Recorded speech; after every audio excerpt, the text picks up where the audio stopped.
private investigator caught my cheating wife in a hotel with a random man, just in time for me to ruin her birthday and got my revenge.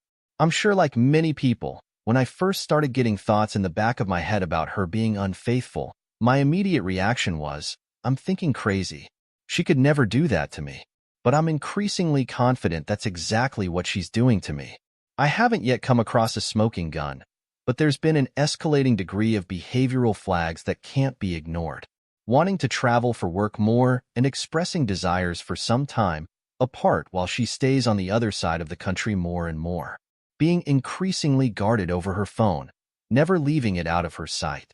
She only had long walks at night, almost 2 times as long as she ever would have before, supposedly talking to her mom the whole time.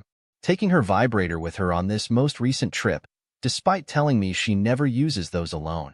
The real kicker, she left her iPad at home before this most recent work trip and decided it needed to be remotely reset from the airport. I guess she doesn't realize there's a timestamp in iCloud when someone does that, and there's no good reason to do such a thing unless you're concerned someone is going to see messages you don't want them to. I'm still mourning the loss of our marriage, and I don't even recognize myself. Even typing this, I feel like I'm sort of paranoid and insecure a freak, but I don't think I'm crazy. I never had an insecure bone on my body around us until a few weeks ago, and all of this has culminated since then. She's absolutely cheating on me. Update. Wow, thank you for all the support. Did not expect to get this many responses to my story, as well as so many people wanting to follow this throwaway account. I guess it's entertaining. I will keep posting updates on how this goes. Also, because I've gotten this tip multiple times, I can't access her phone records. It's a company-paid phone. We are not on the same network or bill. Otherwise, I would have done that a while ago. Update. Got the receipts. She's a cheater. The PI came through. Best $1,000 I ever spent. Got photos of her taking her screwboy up to the hotel room while holding hands. Maybe I should have waited, but the anger was overwhelming. I just messaged her saying, I know all about it, and I hope to have a good time. It's over for us. I'd attach one of the photos. It felt good. It's her birthday today too. I hope I ruined it for her. Like the coward she is, she didn't respond. But she's out there a whole extra week, which gives me some time to start putting the affairs in order. Glad I got closure and confirmed I wasn't crazy. I deserve so much better than that gaslighting. C-word. Update. She responded a few hours later, saying, what is this? The gaslighting and narcissism is insane. Update 2. Wow, really thank you everyone for all the support. I've been flooded with positive messages, and it means a lot.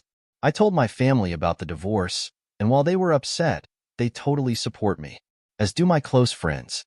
She did ask to talk, and I ignored it for several hours before I finally just telling her I'd rather wait a day to do so.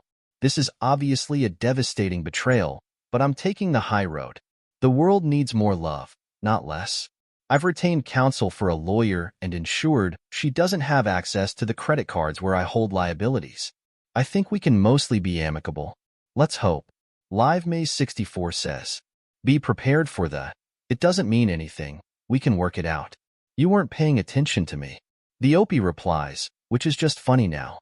How could I ever believe a word she says? I can and will do so much better. Live Maze 6410 replies again. In your situation, I would absolutely move on to bigger and better things. You stated before that there was a divorce talk and separation. This puts the nail in. This will be fine long term.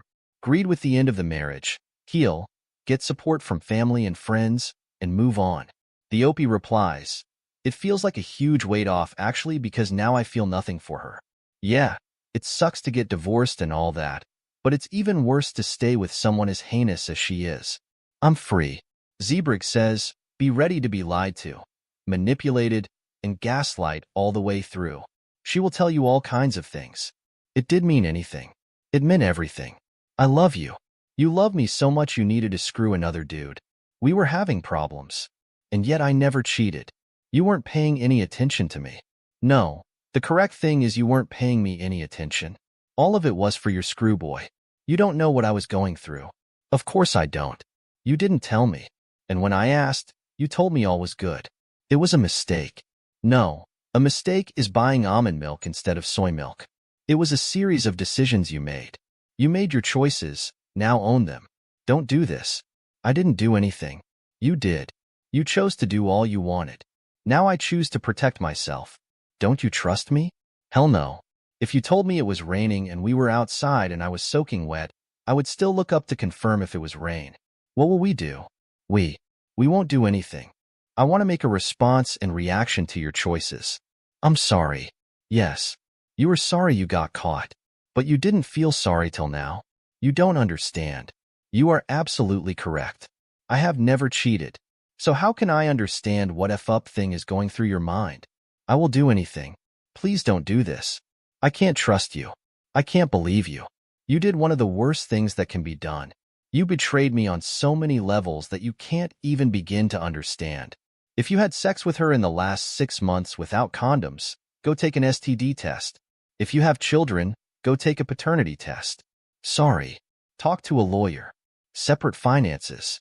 Put all her things in a storage unit and inform her where they are. If you talk in person with her, record it. Be it video or audio, but record it. Protect yourself as well as you possibly can. Go to a therapist. Talk to friends. Talk to family. Don't go to the bottle or drugs. Don't bottle your feelings inside. Go on walks. Hike. To the gym. Go to your hobbies. This is not the end of the book. This is the end of a chapter. You will come out better and stronger. You will be okay. Update. We talked today for the first time. She actually suggested that the photographic evidence I had of her holding the hands of a guy and walking up to her hotel room with him didn't prove anything. Apparently, he is just a friend and someone who would listen to her because I was supposedly not doing that. I told her I didn't believe her, and it was irrelevant at this point. I think ultimately she is trying to save face because she was suggesting it is not fair for me to tell my friends and family she was having an affair. I didn't really answer that, but I just told her I had no intention of slandering her to her own family because it accomplishes nothing.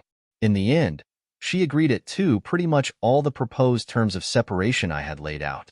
She also told me she had already leased an apartment in this new city beginning next month, which again is a telltale sign to me she is being duplicitous.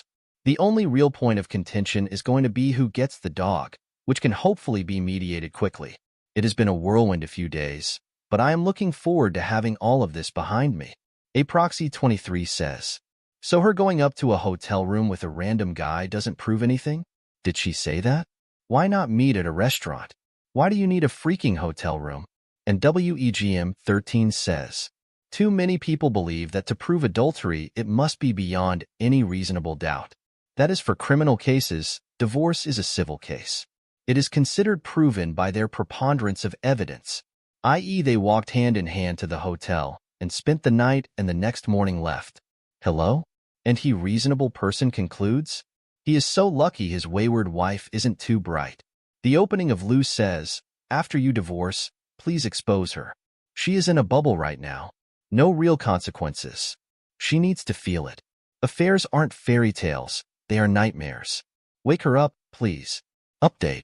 I have to say, I feel amazing. There is a massive weight off of my shoulders, knowing I am getting out of a toxic relationship. There is a lot of stuff to get through right now in terms of selling the house, but we are almost done with the legal paperwork to agree on terms of separation, and within a few days she will be gone on the other side of the country. I know a lot of people have said this, but for me, it is true as well. My biggest regret is that I didn't do this sooner. I even started talking to someone and she is not only completely understanding of the situation, she is making me realize how bad of a fit my soon-to-be ex was for me in general, compared to who else is out there. I don't know if it will go anywhere or not, far too soon to tell, but it is just so refreshing at the moment and makes me very excited for what is to come in the future. I have learned from my mistakes and know myself better now than ever before. I know what I want in a future partner and what I won't compromise on.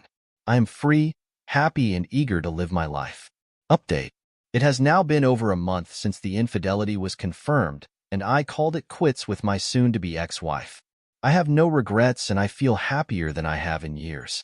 In reflecting, I realize just how deeply the perception of being in a relationship and the fear of judgment that would come from ending a marriage contributed to my unhappiness.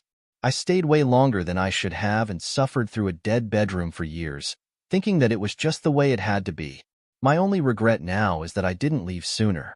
Now I want to read others struggling with the decision to stay or leave marriages that clearly leave them unhappy. My heart simply breaks for them. In my experience, the fear of leaving was so much worse than the reality, and I hope others in that situation you take a step back and really reflect on what is in their own best interest. Everyone deserves to live a happy life.